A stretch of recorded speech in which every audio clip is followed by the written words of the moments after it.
Hey everybody, Greg here from the Craft Beer Republic, out on a field trip today doing some very important beer research.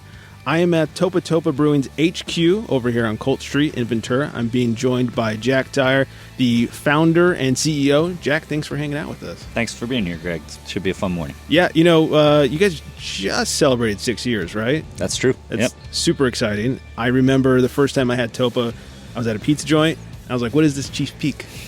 And tried it, loved it, and we've been fanboying over Topa ever since, probably about 5 years ago. So very excited. Cool. It's great to have you here, and we appreciate the support from those early days. And Chief Peak's a winner. We love that beer. It's nice that at least locally here in Ventura County, I mean, wherever I go, Trader Joe's, get it in cans. It's like, hey, we need some beer to take over to so-and-so's house. Yeah. Trader Joe's, Chief Peak, get it. So that's always nice when you get to distribute. We have a lot of beer to get through, which I'm very excited about. We have 8 tasters lined up that we're going to talk about. Before we dig into one of those, I want to start off with you and your history as a beer drinker. Sure. Where did it all begin? I grew up in New Jersey. Oh. I was fortunate to be around what I guess is today the largest craft brewery in the country, Yuengling. Oh, yeah. So I think even at an early beer drinking age, don't tell my parents, it was probably before I was 21, I picked up a flavor for at least a little bit of an alternative to the big boys. Yeah, I think at that early age, I was always searching for just something a little bit more.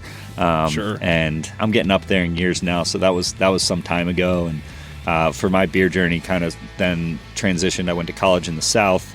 And even then, while they were macro produced, I was my roommates in college always knew me as the guy who was going to pick the Newcastle or something. Oh, yeah. And then there Not was Natty Ice. Yeah, there was a small brew pub in the town that I went to called I think it was called A1A Brewery, and used to always go there once I was 21 and allowed to. So that was fun. I spent some time in Australia, did a lot of beer drinking there, and then really when my eyes really opened up is when I moved to California.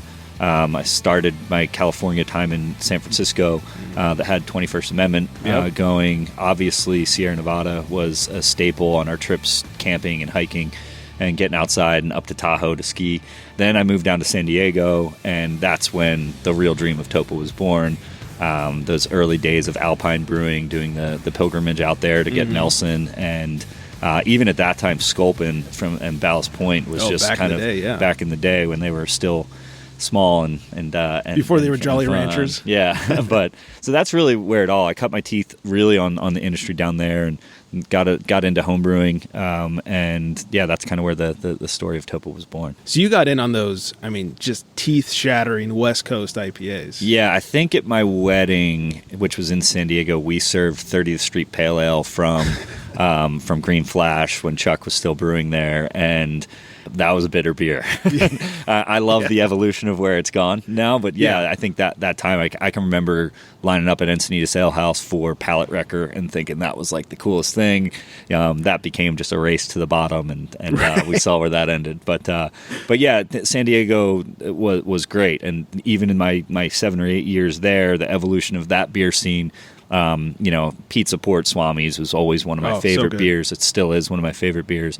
And but seeing the evolution with the society coming out and this new push of new blood in the beer scene there, really focusing on hop flavor and less hop bitterness, and that's the style that we love here at Topa. Yeah, balancing is nice. Balance is key, I think, to everything. Not only beer, it's key to life. So we try and run that on both sides of the company here at Topa. Yeah, there was a time and place for those super hoppy 100+ IBUs, but I enjoy where it's gone now. Even on the West Coast side of things, it's clear like it's always been, but it's not so insane. Absolutely. We've even dropped IBUs from our descriptors on our menus and those types of things because we kind of don't think like that race to the bottom of making the bitterest beer possible is great. Yeah. We like balance, so it's in there and our staff know what the IBU counts are on them, but it's not something we try and advertise out to the world. Well, and you used to be able to get an idea of a beer by the IBU count because this thing has 65 IBUs. You're about to know where the hop flavor is going to be in that, but now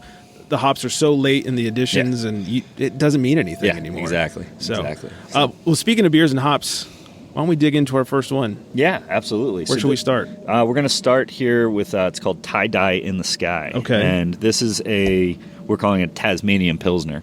It came out of our brewer series done by our lead brewer, Justin. And really fantastic beer, very simplified malt bill.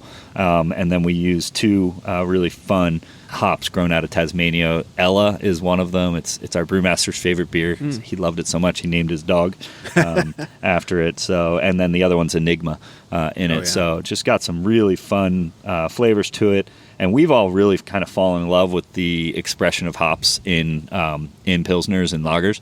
And we do a couple of them here throughout the year, and it's just become a different way to kind of express our love affair with hops. Yeah. That is a little bit more palatable. So yeah, this one you can drink all day. It's really nice. Yeah, so. It's super. In fact, it's delishable, crushable and delicious.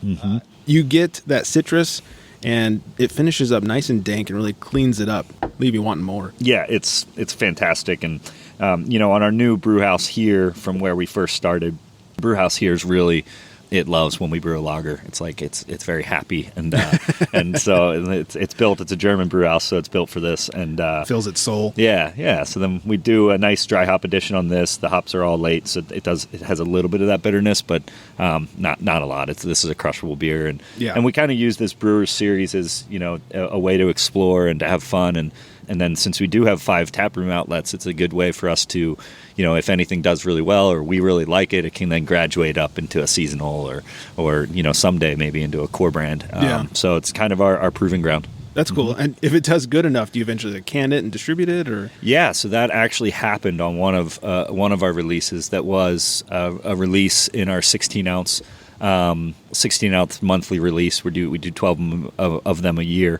We release a 16-ounce brand on drafted in cans, and one did so well. We've made it twice that it's now graduating, and it's going to be part of our seasonal portfolio. So we'll get 3 or 4 months of it, which will be pretty fun, and that'll go into a 12-ounce can and kind of fit into our core branding kind of setup. So you might see that on the shelf at Trader Joe's sometime soon. Which one is that? That's KQ Express. Okay, I don't think I've had that one. It's a hoppy rice lager, and it's nice, fantastic. Brewed by Justin as well. The part of his brewer series was that. So he's hitting it strong with these lagers. Sounds like a good sushi beer. Yes, and it's incredible with tuna. Nice. Yeah. What was, before opening up Topa, we'll get into some Topa history now. What was your day job before Topa? So my first job out of college, I was a 3rd grade teacher. Okay. And I did a student teaching internship, and then picked up a short maternity leave and did that. I went home to New Jersey to bartend lifeguard and wait tables for the summer. And I fully thought I was going to be a school teacher forever, and I was applying for teaching jobs all over the country and in some cool spots that I wanted to move to.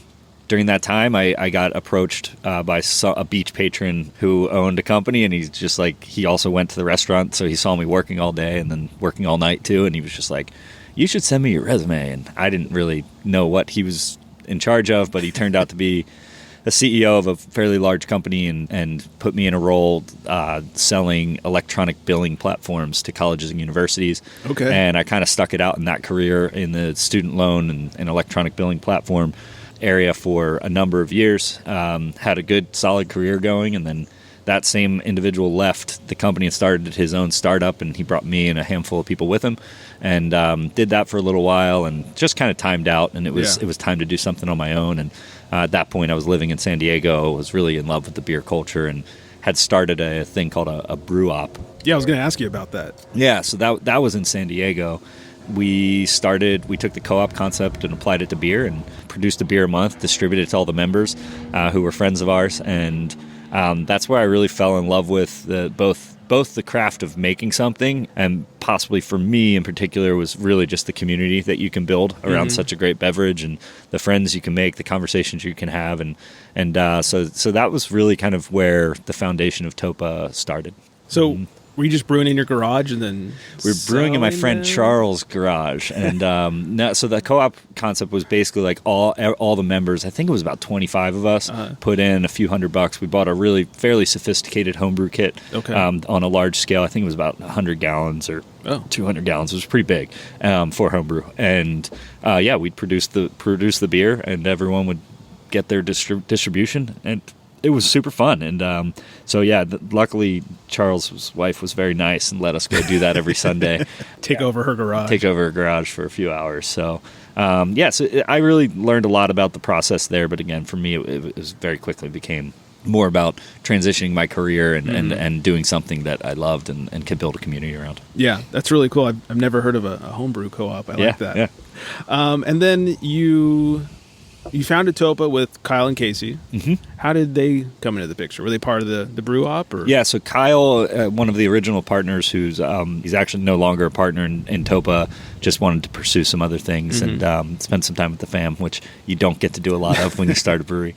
But Kyle and his wife Kate went to college with my wife Kelly. Oh. And so that's how I knew him. And Casey came into the picture as I was actually trying to plan a brewery project in San Diego. And from the get-go, I knew I was not the head brewer. And so we knew we wanted to have a professional brewer join us in this venture. Met Casey through mutual friends. He was a lead brewer at Stone, and he was working in kind of their R&D department. He had the awesome opportunity to report pretty close into him, directly into Mitch Steele for a while. And once I met Casey, I knew he was the guy. I think he makes the best beer around. He's also got kind of big manufacturing ideas and that skill set, which was cool. We didn't really plan to grow as much as we have, but he's definitely been the conduit to why we've been able to, because he understands how to scale and how to make us make our beer just get better and better and better as we grow. Yeah, that's an important aspect, especially the scaling part of it, which I'm sure working at Stone for a while you'll pick up on. They were always scaling. So, yeah. He got used to working in a construction site, is what he always used to say, because they were basically always building something while he was there. Yeah, especially back then. Yep. All right, you want to tell us about the next beer? Yeah, so next one, we're going to stay on the lager train here. This is our Dos Topas. Nice. Don't call it a Mexican lager, but it's basically our version of a Mexican lager. So, Dos Topas is great beer. It's a true lager. This is one of our core brands, so you can see this on the shelf at many stores out there in 12-ounce can. A lot of our beers we design around like living in the region and what we want a beer for. So this is kind of our beach day beer, or out on a boat beer. Yeah. It's just super crisp and clean. We truly lager it, so it does spend plenty of time in the tanks. It's a small adjunct. We use a little bit of flake corn in this one to give it a little bit of a more creamier mouthfeel. I love this beer when on a sunny day, and just it's super low ABV, so this is kind of our can crusher. You can have a few of these. Yeah, so. This one I describe as a boat beer, like you said. We take this one up when we go wakeboarding. Yep, it's perfect to have on the boat. Yeah, you can drink them all day, not get trashed. Yep, exactly, and it's I think the tasting notes on this, or taste buds as we call them, are cracker, maize, and crisp. So it's just got that really crisp finish, super clean, but you do get that little bit of sweetness from the corn that I think comes through. So, yeah, it's a fantastic beer, and we've really seen it do really quite well locally, but then also this beer is kind of killing it in San Diego right now. Oh, really? Our distributor down in Orange County in San Diego has done really well with it, and it's interesting as you grow and expand and get into different markets. Obviously I always want people to buy Chief down there, but there's so many good IPAs there that we kind of had to find another way in, and Dos is the perfect one. So it makes sense in San Diego. I mean, it's the IPA town. Absolutely, and then you can have this when you're going to the beach all day, and, right? Yeah, so or cleanse the palate after all those IPAs. Yeah, so I love this beer. You'll probably hear me say that a bunch through this, but but yeah, Dos has been fun, and we think it's kind of our playful brand too. Like the can art, the line art on the can is kind of a nod to Chief Peak. Our icon for Chief Peak's a hiker, which is by far and away our best selling beer. But Dos Topas is kind of when you're like taking a break. So there's a guy in a hammock, a person in a hammock. I shouldn't say it's not male or female. It's just an individual. It can be anybody, but that individual in the hammock on the Dos can is supposed to be Chief taking a break. So the Chief hiker taking a break. So it's fun. It's a playful name. The name came out. I mean, we didn't want to say Mexican style lager because we thought that was pretty on the nose. So we thought Dos Topas is a fun, playful way to get across that it is. It's Topa Topa, and it's I can't believe we actually got the trademark on this. I thought Dos Equis was going to fight us on it, but they didn't. Oh, so I guess it's not close enough. Not close enough, I guess. That's perfect. Yeah. Well, I love food and beer pairings, and this is like the perfect taco beer. Oh yeah, absolutely. I love tacos. Yeah, Taco Tuesday around here is pretty good. Most of our tap rooms have a taco option, and and we do see a little spike in Dos Topas on those days. So yeah, it's fun. I think it's an interesting category to see smaller breweries getting into. Mm-hmm. I think it rivals when you do a side by side with a Modelo or a Pacifico or anything. Way better. It's better, and part of the reason is because it's just fresher. You know, you're going to see this beer, and this beer will hold up really, really well, both in the can and on draft. But it's great to see it to see it getting out there. So. Well, and you can it. You don't put it in a clear bottle. Yeah, exactly. That helps too. Going back to the history a little bit, how were you able to rip Casey away from Stone? It seems like a pretty sweet job if you're a brewer. Yeah, I think Stone, there's a large network of Stone brewers who have moved on now, and I think part of the reason is, one, because of that constant growth there, that can become tiresome. Sure. But two, I think brewers are fiercely independent in a sense, and they always. I think most brewers get into it thinking someday they want to be in charge and a brewmaster. Yeah. So, Casey got the opportunity at a fairly young age to come join us.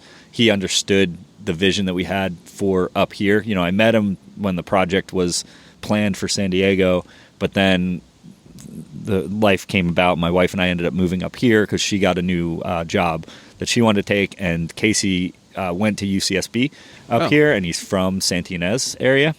So he knows the area. So he knew the area, and he understood the opportunity. Because when I first moved here, like for a millisecond, I thought maybe the brewery dream was a little bit dead. But it just turned out that this was the best place for us that we could have ever started. Yeah. And so quickly we've become a little bit of an OG brewery here because the brewery scene exploded, because it had the same demographics. It had the same of every successful craft beer scene. This had it all. It just didn't have any brewery. It had very few breweries at that point. It was a good opportunity, and I think he saw that. So that, and he got immediate ownership in a business to co-found with us. So that was a pretty cool opportunity. Yeah. So. How involved are you with like the recipe creation, the brewing, that sort of thing? I know Casey's the brewer, and you're the decision maker. But I think you get your hands dirty. On recipe creation stuff, to be honest, now I'm not involved at all. I think there's ideation that comes from our structure where we come up with an idea of something that we want to do, and we all discuss that together. But I have the most talented brew crew I think in the industry. I mean, they are just creative, intelligent. They know how to get it done, and they come up with some really fun beers that kind of fit within the parameters of who we see ourselves as a brewery. And Casey does an incredible job of that, of kind of reining the ideas in and executing them in a fashion that we think screams Topa Topa. So early days, like I think when we came up with our original lineup and stuff, I was involved, but it was more on Casey pushing me to become a better taster and a better descriptor of, because I would always say like, oh, I just really like that beer. And he would always push me like, what do you like about it? Right. Do you like that little note of stone fruit? Do you like the aroma on it? Do you like the mouthfeel? Like, and so I've had to learn over the years, and Casey's been a huge conduit for me to learn how to appropriately taste a beer and approach it, and then translate that into making our own thing. I imagine as the brewer, it's not helpful when you just go, this is really good. Yeah. No, but why is it good? Because it's good. They hate that. Yeah. But what about it? The beer. I think Casey's key one is smooth. He hates when people say it's like smooth. That was smooth. It's like, what does that even mean? Like, it's so, and I think most of the time descriptors like that, like smooth, to me, from our experience in the tap room too, it means that I think it translates to that people just don't like bitterness. And so if it doesn't have that bitter bite at the end, they'll be like, oh, that's really smooh. I'm like, okay, I kind of get where they're coming from, but let's educate them on how to better describe that. Yeah, that probably comes out from, all the super hoppy West Coast that we were talking about earlier. I mean, back then there was nothing smooth about those beers. No. So now it's like, oh, this is smooth. This is easy to drink. I could crush a couple of these. 100%. And people, the tasting culture here in Ventura, in particular Ventura County and the greater region, it's so interesting to me how it's affected by at first the lack of breweries and now the plethora of them. Yeah. And we've already seen it. I mean, when we first opened, people didn't get it. Like, they would come in, they were like, wait, so I get a flight and you don't serve food, and like what really happens here? Right. And now with so many of us, but you're not a bar. Yeah, exactly. We've built this like really cool, vibrant culture here in Ventura County and Santa Barbara County. So that that I get excited about that every day, and that keeps us coming and want to make the best beer out there, and we all push each other. So it's a really fun scene. Yeah. Well, speaking of the best beer, let's move on because this is one of my favorites. Casey's Kolsch. Yeah, this came out of our brewer series, Casey's Kolsch. We use Kolsch yeast, obviously, and it's just a really well executed. It's one of my favorite beers. It's got a little kind of like honey note to it that's really fun. Casey made this when he was the first brewer series we ever did. This is when we had transitioned into this new facility here from our old one on Thompson Boulevard. We actually finally had the opportunity to make something other than Chief, because for a while there we were just making Chief Peak like as much as we could, trying to keep up with demand. And so this was the first play of our brewer series to just go on draft at the tap rooms, and yeah, it's fantastic beer. It's named after a brewmaster. I don't think we'll ever change the name. It probably will remain on draft until, I mean, this one could earn its way into a can for sure. It would be fun in a can, but we already have Dose kind of out there in a can. So this one, I love it on draft as a treat if you come visit us at our tap rooms. I love Kolsch's. They're not done enough. I don't think not a lot of people do Kolsch. I love Kolsch. I love this one. Just like you said, a little bit of sweetness, but it's so crisp and so clean. You could just pound these all day. This would be another great boat beer if it was canned. Absolutely. And Casey's got an affinity for taking a simple style and kind of putting his little spin on it. This beer does really well in competition too, so I wouldn't be surprised to see it spike a medal one of these days. It's gotten really close. It's a fun beer, and something we're super proud of. We've also, it stays alive because we use that Kolsch yeast in a couple other products, which is a product of our brewery staff, and Casey and his team are always looking for efficiencies and how we can operate. So if they can reuse a yeast pitch over and over again and get the most out of it, that makes us more efficient as a company and as a brewery. So that's kind of why we always have it on now, because that Kolsch yeast lives in a few other beers. I like that. That's awesome. Yeah. You sort of touched on a little bit moving over from the original spot to here and not having to just do batches and batches of Chief Peak. It felt like all of a sudden you guys just blew up. Like we had the little spot downtown, and then all of a sudden we're everywhere. How'd that process go of expanding, picking out a new building to brew in, all that stuff? Casey and I still maintain to this day that we think our brewery on Thompson was perhaps like, I think we produced as much beer out of that little facility as anyone possibly could. It was about a 4,000 square foot brew floor, which at the time we thought was big when we first moved in, and very quickly by year 2 we were maxed out, and we were producing right around 5,000 barrels, 5,500 barrels a year out of Thompson, and about 90% of that was Chief Peak, and it was entirely on draft. We didn't have a canning line. We didn't have the opportunity to have a canning line there. I love that place. I mean, we beat it to death, though. I mean, that building would have fallen down if we just kept doing that production there. It just wasn't set up for that level. It would have been a great brew pub. The transition to here started probably about the planning for it started about 3 years before we actually opened this new facility here at Colt Street, because you have to get your finances in order. You have to do a lot of planning. Then you have to find a building. We went through a fairly extensive building search. We looked at buildings in Oxnard. We looked at buildings in Goleta. We looked at a number here in Ventura, and we're super happy that we got to stay here. For a minute, we thought we found one in Oxnard that we were going to move to, but the city of Ventura really wanted us to stay, and this building that we ended up here is it was formerly Patagonia's distribution warehouse. So this was a build to suit for Patagonia in the 80s. They then moved their operations to Reno. Then Deckers Corporation was in here as a distribution warehouse. And this building had sat empty for about 7 or 8 years. And we came in, met the landlord, negotiated to take about a third of it because the whole building was the only option and we didn't need that much space. This was about twice as much space as we were looking at in other locations, but because the building had been empty for so long, we got a very good deal on it. And so we were able to, kind of for a similar monthly cost to the business, we got a lot more space. So we have room to grow here. We don't need to grow, which is nice. Sometimes when you step into a much larger facility, you have to grow. This enabled us to open up a few more tap rooms, as well as expand our distribution network, which was good. And the first cans of Topa Topa ever came out of this facility. So that was good. It's been a lot of work. Casey, in particular, took this job and then, leaned on his team, Justin, our lead brewer in particular, as well as some of our other brewers, Joseph and Graham, to continue the production at Thompson while we built this place out. Oh, sure. And so then that transition and flavor matching and all that, I mean, it was a huge project, and we're glad that it's done. And that and we finished it, I mean, literally not that long before COVID hit. So it was like, thank God we had this facility with a canning line and the ability to still make and distribute our beer while we were closed for what it was like 138 days out of a calendar year. So this thing saved us in a way. Well, and you have this huge, gorgeous beer garden too, which I'm sure was not a part of the search as much as the building itself was. And the backyard almost sealed it. Two things we looked for were ceiling height, so we could fit in the size tanks that we wanted to, because we have a couple 175 barrel tanks back there. And then the backyard, when we walked out, this was just a big lawn. Patagonia employees, they used to play soccer out here on their breaks. So we transformed it into a drought tolerant beer garden.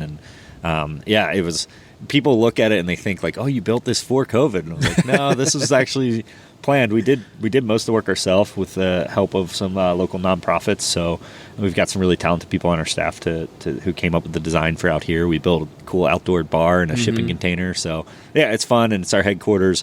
At first, it didn't really feel like home, but now it feels like home, and we couldn't be happier to be here. Yeah, I love this space. We came here for a can pickup just in the middle of COVID, right as things were starting to open up, and we were just going to pick up cans and leave because we weren't quite there yet. And we walked up oh shit, we can sit wherever we want. We're not within 20 feet of the next person, and I'm sure that had nothing to do with COVID, just the way it was designed, and it was perfect. Yeah, it felt good for COVID. And when we bought the brew house that we have here, Casey and I got to go over to Germany and travel around. And when you hit their beer gardens and the big outdoor spaces that they have, it's just they'll turn a town square into a beer garden. And there wasn't really anything like this in our region, and we were talking about it before we started recording. The weather here is perfect, so you should drink outside. I say it all the time. We're in California. What's wrong with you? Get outside. Yeah. All right, let's move on to the next one. I'm excited to. Yeah. So the next one is a permanent tap room beer called Tux. It's our Nitro Milk Stout. So this beer we brewed once, in thinking we were just going to brew it once, and then people loved it so much that we decided to keep it on as a permanent taproom beer. We're going to get the train. We are going to get the train. It's better than Baby Shark. There was a rule for a little while that we had to kibosh that you had to finish your beer that was in your hand when the train went by, but that was becoming very very problematic, so we nixed that one. But luckily these are tasters. Yeah.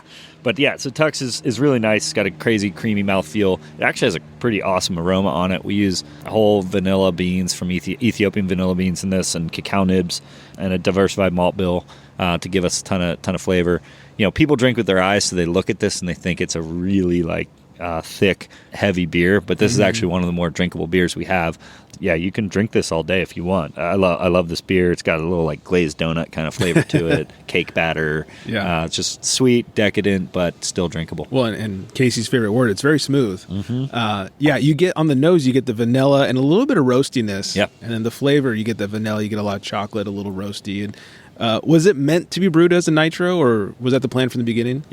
Yeah, this one was always intended for nitro, so that's where, I think having it on nitro allows you to taste the complexity in this beer. There's a lot going on, and carbonation beats up your palate quite a bit. So this one, it still gives a pretty awesome aroma when you bring it to your face. Yeah. To be able to taste that diversity of that roastiness of the malt bill, and then that creaminess from the vanilla, and then a little bit of that cacao nib to give that extra level of sweetness. We do use lactose sugar in this as well, so that adds some sweetness. But this is a crowd favorite. People really love this beer, and I would love to put this beer in a can as a seasonal, wintertime kind of release, but we don't have that equipment yet. But that's something we'll look at in the future. And it's I'm full disclosure, not a huge fan of nitros. It's one of the nitros that I enjoy drinking. A lot of times beers that weren't meant to be put on nitro, they just kind of fall flat. Do it for gimmicky. Yeah, exactly. And this is not one of those. This is really good. Yeah, it's designed for it. And again, it just allows your palate to kind of taste the complexity that's going on in the beer, because there's a lot going on here. Yeah, that's for sure. You touched on this a little bit earlier, but you guys really seem to stick to more the classic styles at Topa. What's your focus when it comes to beer making? So, like, I think we started out especially with a mission to I used to always use the term, like, beer-flavored beer. And we've never really chased the trends. I mean, as evidenced by we were pretty late to the whole hazy IPA thing. And that was intentional. Yeah. And we just wanted to figure it out and be sure to make something that kind of fit what we like. So we're always going to be a little intentional with how we design beers. We love and kind of have reverence for the folks who came before us, the elders of the industry, and we don't want to step on their toes. Now, some of that came from the fact that we were fortunate enough in the early days to have kind of a breadwinner, a flagship beer, which many breweries don't, sure. Especially in this day and age. So with us having to brew as much Chief Peak as possible, we wanted to make beers that could diversify our tasting room board and really, satisfy the full breadth of beer drinkers out there who would come to our places. So a little bit of it is intentional, a little bit of it was reactionary to just like what we could make. Now you're starting to see some more experimental stuff now that we have this facility and we have some tank space to make sort of more off the wall things. But I think even some of our wildest and craziest beers still are executed in a fashion where they kind of fit into, we're not putting literal cake batter in beers, or we're not put, some of the tortilla chips and like what we're pizza. It's gotten kind of wild, and we like to stick what we do, and some of our more recent special releases are they're getting out there, but I think they're executed really well and executed with balance. I always say, make me a beer that I can have, that I want to have two of, and that's really important from my perspective, and I know from the brew crew's perspective, that's kind of what guides us. Yeah, I just had a pickle beer, and I did not want two of those. Yeah. That was dicey. What would you say as far as beer? What would you say sets you apart from other breweries in the area now that it's taken off? There's a ton of breweries around here. Mm-hmm. What makes you stand out? Consistency. I like that. Yeah, that's something that comes with repetition and comes with time. I know even myself as an early craft beer consumer, I used to always see breweries growing, and I can even hear myself saying it, where their beer used to be so good. Now, but our goal is consistency and quality, and as we've grown, and now we have like the lab results to prove it, our beer's just gotten better. Yeah. It's gotten better and better and better, and that's a challenge of a growing brewery. But our team does an incredible job keeping our beers extremely consistent. I think that's what sets us apart. I think the biggest challenge is scaling up. Yeah, breweries would get a little bigger, and then they'd scale up, and all of a sudden was not the same that it used to be. Scaling's definitely, it's super hard. And then I think you're also, when you transition, like when we transitioned from Thompson Boulevard, where all of our beer was served on draft, and the burn rate was so high that like you were getting Chief Peak that was normally like 2 weeks old or less, you know? And as you grow, you need to figure out a way to keep your quality up, to make sure that Chief tastes like 2 week Chief at 35 days, at 45 days. Yeah. And beer's a product of there. It definitely starts falling off, especially IPAs. So we've really focused on trying to keep our beer in the market as fresh as possible. That comes with planning. That comes with execution on the brew floor. It comes with your sales teams doing their job. So it's really a team effort, and we try our best. When we get a little over our skis on something, we try and correct it and make sure that the beer that you're having, whether it's from a can or from a pint, we have really good control here in the tap room, but once you send your beer out into the wild, you have less control. We want to make sure that it's as good as it can be. Yeah. And you touched on some of the hoppy stuff. Let's move our way on to a hoppy beer. Absolutely. We'll start with our Level line, our Pale Ale. This is a core brand for us. A little fun fact about Level line is that it's actually the oldest recipe in the book. I absolutely love this beer, and right now especially, I think we might be in a good run of Centennial, which we use a heavy dose of in this beer because it's just popping right now. And execution-wise, the guys have been able to brew it a lot more, which has helped. Yeah, Level Line was our oldest recipe. Casey actually wrote it in college, kind of his ode to Pale 31 from Firestone. Sure, we all miss and remember. Yeah, which is Casey's favorite brewery. So, it's a really, really, really fun beer. We use all C hops, all American-grown hops, so just has a really almost like a lemon hard candy note, lemongrass note, a little bit of woodsiness to it. We use a little bit of a diversified malt bill here to give it almost a slight hint of caramel color to it. But it's you talk food pairings. If I get pizza, I want a level line. It's so good. And then you can even go in a direction of like one of our gals here is in charge of training, and she trains a lot of our staff on recommending food pairings. And like you can even go like with it and get like a lemongrass curry or something like that with this, and it'd be really good. So, but yeah, this is a fantastic beer. Pale ales, they're just like tough right now, but I love them. And it's one of the taglines for this beer is it's a California pale ale for a California way of life. And that's kind of what we think. Like I think of this beer when I'm going to the mountains, or if I'm going out to Mammoth and going hiking or fishing, going out to Lake Casitas to go fishing. Like that's the beer I want to drink. So. Yeah. On the nose, as much as you get the hops, you also smell some of that caramel malt in there too, a little sweetness on the nose. Yeah. But it's nice as it, I mean, we like our beer served really cold, but from a tasting perspective, it's actually a good evidence of a quality beer is when it starts to warm up a little bit and you're not tasting off flavors. That means it's really good. So yeah, these have been sitting here for 39 minutes now. Yeah, so still nice. Yeah, they're still really good. But yeah, I love Level Line. I would love to see it grow its presence in the market. I mean, I feel like if we called it an IPA, we kind of hop it like an IPA. It's pretty aggressively hopped for a pale ale, but they're all late editions, so you don't have that crazy bitterness. There's no crystal malt in here, so it's it's our interpretation of what a pale ale should be. And I love pales are probably my favorite. It's nice getting something that's a little lighter, little lower on the ABV. You can have a couple of them, still drive home, whatever it is, and I just love a good crushable yet hoppy beer. Yeah, and to go to that trend of less hop bitterness and more hop flavor. I mean, when I drink this beer, I just get a huge dose of just flavor. It's that lemongrass, that woodsiness. It's just like it's a really, really fun beer. And now I want some curry. Yeah, sounds good. It seems like, at least locally, it seems like hazies are starting to calm down a little bit, and classic styles are starting to be cool again, as we were saying earlier with lagers. Do you see this happening, and is it a good thing? Is it? Yeah, I think. Are you happy for it? I'm always rooting for a little bit of return to normalcy or return to sanity. The whole like glitter beer movement, and all this stuff. I was like, all right, this has got to stop. For us, and I think for the brewers who are really the engine behind this thing, we love seeing more traditional styles executed well, and having the ability to actually do that is pretty fun. So, like pale ale is a perfect example. I would love to see that. I would love to see there be a resurgence in pale ales, because I think it's a great drinkable style that doesn't crush you. It doesn't hit you over the head with anything. It's just a good beer. Yeah. Again, for us, we design, particularly our core brands, they're designed for like experiences that you would have here in the region. And again, for me, that's my like if I'm going fishing beer, if I'm going up camping on Pine Mountain, I want Level Line with me sitting around a campfire or doing yard work. I want a Level Line when I'm done. So that's kind of where we live. Yeah. Now that you have the space, what about sour beers? Yeah, we have a sour beer room here that we have not yet activated. So we're planning to start a very small sour production aspect of our company.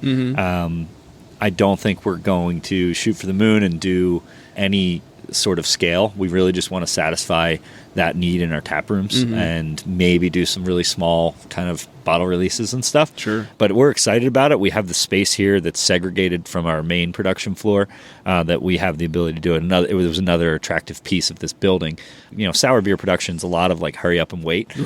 So I think worse than lagers. Yeah, we're gonna double. Right now, that space is slotted to be a private event space because we're getting approached with this large beer garden and everything for a lot of people for private events. So sure, makes sense. And I think visiting some of our friends at Allagash and at New Belgium and these places, they've done a really good job of sour beer is kind of an art, and it's kind of a slow moving art, but you can also you can have a bunch of fooders and barrels in there and they look gorgeous, and you could also have a wedding in there because you're not in there producing every day. Right. That's sort of our plan, and we'll get there. It's just a question. COVID put the brakes on a lot of what we needed to do and wanted to do for this facility. So we're making the best of it, and we will get there eventually. Yeah. Well, you bring up COVID. That was my next question on the list. How has COVID changed, other than obvious things? You got to clean, you got to wear masks. Everybody knows that. How has it changed the way you operate and distribute and market and all that stuff? I mean, COVID was not only personally, but for the business, it was the biggest challenge I think we've ever faced, or hopefully we ever will face. Yeah.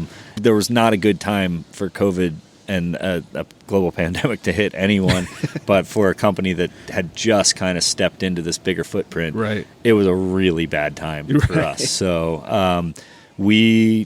and I'm forever grateful and thankful for my team for like pivoting and figuring out how to get through it. I think it taught us a lot about efficiency and how we need to operate efficiently.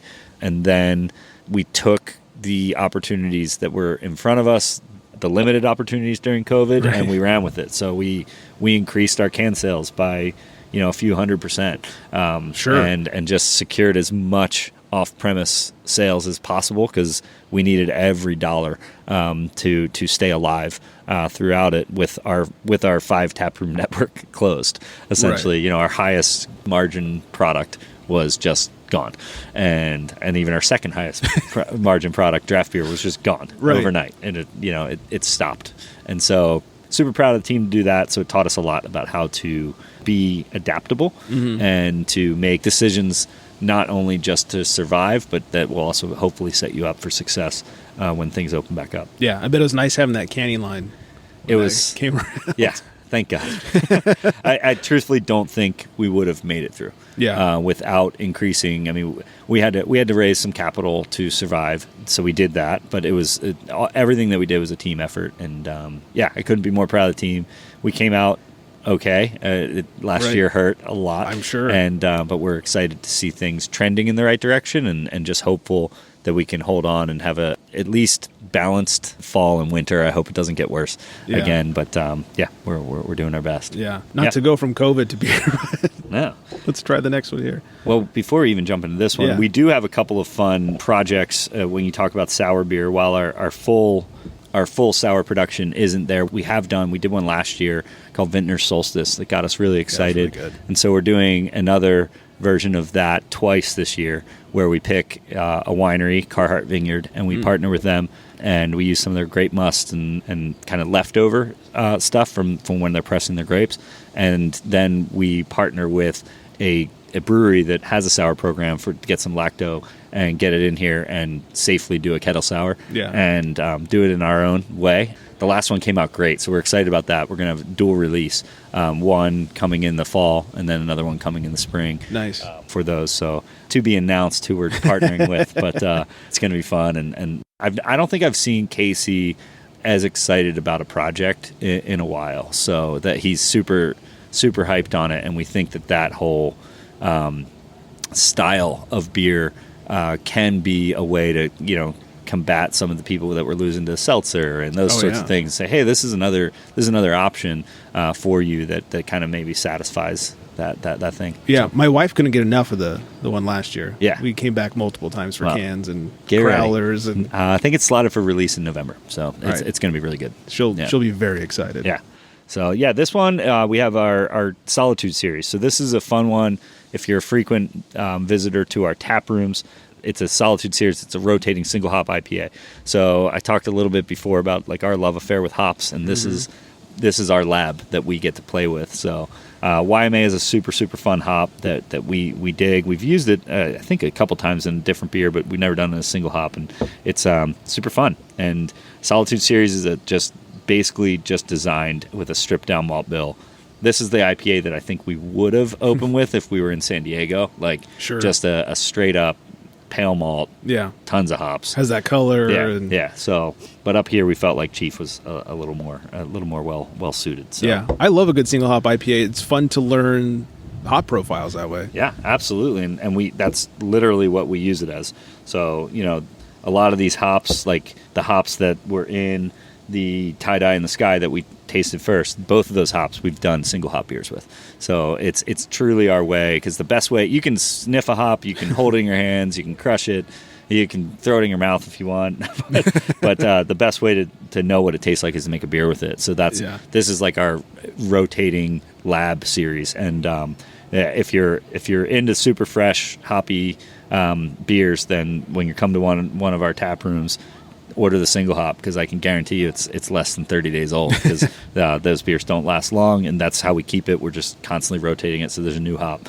And we've done the gamut on this series from, I think Sriracha Ace always sticks out to me as a hop that we use. It tastes like dill. Yeah. And I personally really thought it was rad. Some people hated it. Some people loved it. And then we've done some of the classics, the Simcoe, the El Dorado. So we don't contract for these hops. We just kind of find them on the spot, and whatever looks fun, we'll go try it. And a lot of them don't even have a name yet. So yeah. It's kind of fun. That is fun. Do you have like a pilot system, or are you guys still using Thompson for pilot? Or? No, so we removed the brewing system from Thompson. So all of our pilot batches like this are simply, they're usually single turns.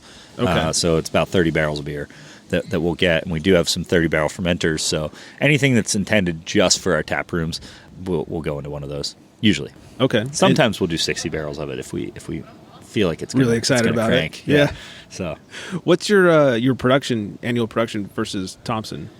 So when we left Thompson, we were just over 5,000 barrels. We're on pace this year to do probably 14 or 15,000, somewhere in there, maybe a little less. Just kind of depends on a lot of things. I mean, last year we had that same goal and it didn't get it. I'm sure. Yeah. This year we're trying to get it, but what's nice about our business model is that since we're a little bit diversified, we're not entirely dependent on wholesale, although that's a huge piece of what we do. But with 5 tap rooms, we have a little bit of margin to work with to try and keep things going. So this year, if we sniff 14,000, we'll be stoked. And for next year, we're going to set our goals and go try and get them, and hopefully have some stability in the marketplace to go do so. Yeah. But man wiser than me said to me once, or I heard him presenting at a craft beer conference, that every brewery kind of has their natural size. And for us, I think there's still some meat on the bone here locally, and I'm very confident in the local market. And then I think LA is a good opportunity for us to grow and expand to. So I don't see our beer going too far away, and I think the 50-state strategy is just dead. Yeah. So I think for much. us, if we can push over the next 5 years to get to that 20,000, 25,000 barrel mark, we'll be a really nice company and set up to be around for a long time. Yeah, that sounds like a nice even number to shoot for. Yeah.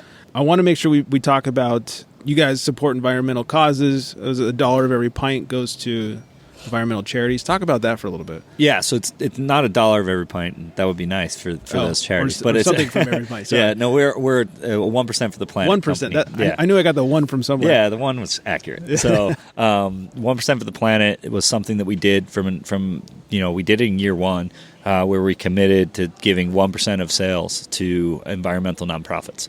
We are all active outdoor people. Our brand's kind of built around that. I think the best time to enjoy beer, you've heard me say it a lot of times, like a beach day or fishing or whatever. Beer's better outside. Yeah, none of that happens if we don't take care of Mother Earth. So we committed to doing it. It's been really fun and interesting. It's a fun way to kind of help people understand kind of why we're here and not just what we do. Mm-hmm. So I'm a firm believer that people buy why you make something, not what you make. That's kind of a fun piece of the puzzle for us, and 1% of the Planet's been a great partner. We encourage every brewery to join, because the more we do, the better the Planet's going to be. And it's also been fun to engage with a number of just local nonprofits. In Ojai, the Ojai Valley Land Conservancy does great work. I know I live in Ojai, so I'm hiking on their trails all the time. So if we can support them through some monetary donations, that's great. Here in Ventura, we have the Ventura Land Trust. It does a great job preserving the hillsides from having too many houses on them. Each tap room kind of is lined up with a couple that we try and support. And at the end of the year, we're able to hopefully present them a nice big check. So as a consumer, you can be trusted, you can be confident that when you do buy our beer on the shelf at Whole Foods or Trader Joe's or anything, a portion of that sale is going to, preserve the things that hopefully you like to do as well alongside us. And so, yeah, it's been a great partnership for us. That's awesome. I love that. All right, we have 2 more beers and 2 more questions. Cool. So let's space these out. What's next on tap here? Next, we're going to try our Spectro, which is, we talked a little bit about that we were a little late to the hazy game. We really wanted to figure it out. And that's, truth be told, at first I was like, I don't really like this thing. And I was drinking hazies, trying to understand them and trying to find bits and pieces of them that I liked.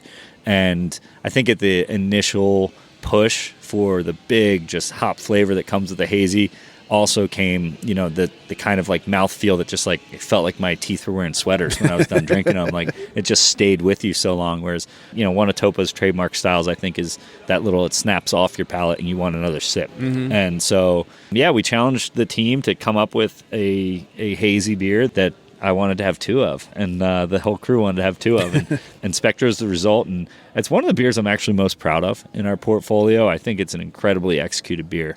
We use a bunch of new school hops in this. It's got a really like tropical kind of bouquet to it. It's just crushable. One of the differences, this might be trade secret, but I think a lot of people know it now. We use Kolsch yeast in it, which gives it dries it out a little bit, gives it that snappiness. You also still retain some of that like ester flavor that people want from like a London 3 or something. So I dig this beer, and it's become a lot of people's go-tos. So we're stoked on it. Yeah, it's not thick. Like those New England beers. It's very crushable. You do get a lot of that tropical juice up front, and it just finishes nice with a little bit of bitterness on the end, and keeps you coming back for more. It's a very drinkable hazy, which I think was our goal. And again, what we were trying to kind of, what the end result of the program, that's what we wanted. We wanted it to be something where you wanted to reach for a second one, and they accomplished it. And like I said, we didn't give the brew crew much time to figure this out. I think we brewed it twice before it hit cans. Wow. So it was, and one of those batches came out clear, I remember. Oops. It was really good. But we spend all our time making beer as clear as possible, and then all of a sudden we had to figure out how to make it hazy. But they figured it out, and this beer, I think, is also one of the ones that's just gotten better and better and better, because now we're starting to brew it more, and that's how our brew team works, is they're going to take something and they're going to write a recipe for it, and then they're going to consistently tweak it for the better and make the beer better, more shelf stable. One of the nice things about Spectra that we've found in our testing is that it really holds up well. I mean, this beer tastes just as good at 60 plus days as it does at 10 days old. Yeah. So it's a lot of hazies can't say that. No, and that's there's a lot of science behind that, but it's a cool thing. And again, when you're throwing a beer in a can and throwing it out to grocery stores or grocery outlets or Trader Joe's, you want to be sure that it's going to hold up. Yeah. So, what'd you do with the batch that came out clear? We named it Claro and served it in the tap room. Literally, I think that's what we called it, Claro. And it was awesome. It was a great beer. It was this like crazy West Coast IPA with zero bitterness, but it just came out clear. And we figured it out, and there's some tricks of the trade, but Spectro doesn't come out clear anymore. It's more of our haze on it is very light. I mean, you can see it. It's a light haze. It's not that thick haze, and it's entirely driven by protein malts. So it's not yeast-derived haze. Yeah, it's fantastic. And man, I haven't had a Spectra in a while. It's tasting really good right now, actually. It is drinking really nice right now. You guys just did a collaboration. Well, you did a bunch of collaborations, but you just did one with Radiant. Yep. You had that Is This Even Kolsch, which was really fun. Dark Kolsch. Kolsch. We poured it out of the can. We're like, what the hell is this? It was really fun. Do you guys have any collaborations coming up? Do you have any dream collaborations you're hoping to? I definitely have my dream list, but we have a full slot for next year. Probably the closest one is on that beer wine hybrid beer, our kettle sour. That's going to be a triple collaboration with the Carhartt Vineyard, and then we're bringing in the Rare Barrel to brew with us, and couldn't be more excited. We love what those guys do, and we have some really odd connections with them. Like the head brewer at Rare Barrel, his mom's actually our landlord in Ojai, because he grew up in Ojai, and like these weird connections that just only happen in the beer industry. Yeah. And so we're really excited to bring them in and learn from them. That's one of the things we try and take from any collab, is the opportunity to learn something that we're not as good at. No matter who we collab with, especially when we invite them here to our facility. Like when we go out, it's a little less. It's more just like, let's go out and have fun. But we also try and do the home and home. Like if we're going to brew with you, you come brew here. And so Rare Barrel's pretty much dream collab. That's one. That's pretty awesome. I think our biggest dream one that we have already accomplished was Firestone Walker. I mean, we learned so much, and they helped us kind of craft our hazy approach, and that was a great beer. It was a pale ale, and super, super fun. And just to see the professionalism and the commitment to quality that they have. And when Dustin and the crew came down, we learned a lot there. I learned a ton on the flip side of it of how to sell the beer in the market and really get it lined up, because they have such a uniform structure that they work in. And, Sure. And so that was a dream one. And then I got my one that I know will happen someday, but I really want to get Allagash Brewing Company out here to brew with us. I've been fortunate enough to become friends with the founder there, and he's a good buddy of mine now. So that's going to be one that will happen, and maybe it'll be around when we launch our sour program and do something fun with them there. But that'd be awesome. Yeah, that would be my dream one if I could pick one in the industry. Nice, that's a big one. Yeah. All right, before we wrap things up, let's talk about this last beer here. Well, this is Chief Peak, so what started it all. This has started it all, so we might as well end with it. But yeah, Chief. It's my favorite beer that we make. My taproom staff know, like when I walk in, they probably are pouring me a Chief. If I order something else, they kind of check my temperature. Are you okay? But yeah, this beer, I mean, this beer has been the conduit to our success. Yeah. And it stays super, super fresh because the velocity on it is incredible. It's dry hopped very heavily with Galaxy, Simcoe, and Citra, 3 of our favorite hops. Galaxy comes from Tasmania, so it has some ties to some of the same flavors that Tie-Dye in the Sky that we started with. Yeah, it's just an incredibly executed beer, and has just gotten better and better and better. But Casey's design on this, I think, was incredibly intelligent for where this market was when we first started. I love it. I can have Chief every day, and I'm not sick of it. And I guarantee you I drink probably more Chief Peak than any person on the planet. Maybe a few of our tasting room regulars rival me, but it's just really good. So I love this beer, and it's named after a peak in the Topa Topa mountain range that you can see from all over Ventura County. So we knew going in that we really wanted a beer. We saw an opportunity to make a fresh local IPA that was well branded, that could hopefully help us grow as a company, and Chief did it. So I'm thankful for it every day, and then I just really love it. Yeah, it's delicious. It's the really a perfect example of what a West Coast IPA should be, especially nowadays. It's balanced, like we were talking about. It's not super bitter. It's got enough bitterness to keep you coming back for more. And just, it always makes me think of pizza, which is probably because I first had it with pizza. That's but I think it goes really well with some toppers. It's got some, like, one of the genius things Casey did, there's a little bit of, like, white wheat in the recipe, and just a little bit of a sweetness to the malt backbone. So it does have a fairly diversified malt bill, but it's just, that stands up to the amount of hops that we put in this beer. Because we, for a commercially widely distributed beer, there's a ton of hops in this. So we've had to work to, like, drive our hop contracts down in price to make it work. And but we haven't changed it. I mean, it's the same beer, and it's dry hopped the same way it always has been. I mean, we've made slight tweaks here and there, but it's not like there's less hops in it. We'll just use a little bit more or less of one varietal. Sure. So we're like, I think we have like the second biggest Galaxy hop contract in the country. Oh, really? I think behind Treehouse. So we're up there because we make a lot of Chief Peak, and couldn't be more thankful for the people drinking it and keeping it fresh, because that's really, to me, that's the key to its success, is that we hold our distributors' feet to the fire on keeping it very fresh. And, we don't want shelf turds out there, and we do our best to find them if they do. But with Chief, it doesn't happen as often because we get such gracious support from the people who buy the beer. Yeah, I'm glad to be part of that. Well, thank that turn right there. Yeah. One thing I like to do is I always like to wrap up interviews with some rapid fire questions. So first thing you can think of, don't think about it too long. What's the first beer you ever drank? Genesee Cream Ale. What's the first beer you ever brewed? We called it Cool Waters Pale Ale. Okay. Do you have a favorite style to brew? I don't brew that much anymore, but if I did, I thought Pale Ale. Yeah, okay. Pale Ale was fun. It was accessible and easy. Cans or bottles? Cans. Favorite beer food pairing? Chief and Spencer McKenzie's fish tacos. Oof. Yeah. It's Wednesday night. What are you drinking? Wednesdays, I will have a Chief because I pick up my farm box from our Thompson location, and then once I get home, I probably am having a glass of white wine. I actually really love white wine. What is your beercation destination? Belgium. What is your favorite outside, so non-Topa beer? It's probably still Swami's from Peaceport. I love that beer. So good. Yeah. Favorite non-beer hobby? Surfing. Favorite guilty pleasure beer? guilty pleasure beer. That's a hard one. A lot of people come at us with like, oh, I love Coors Light, that kind of stuff.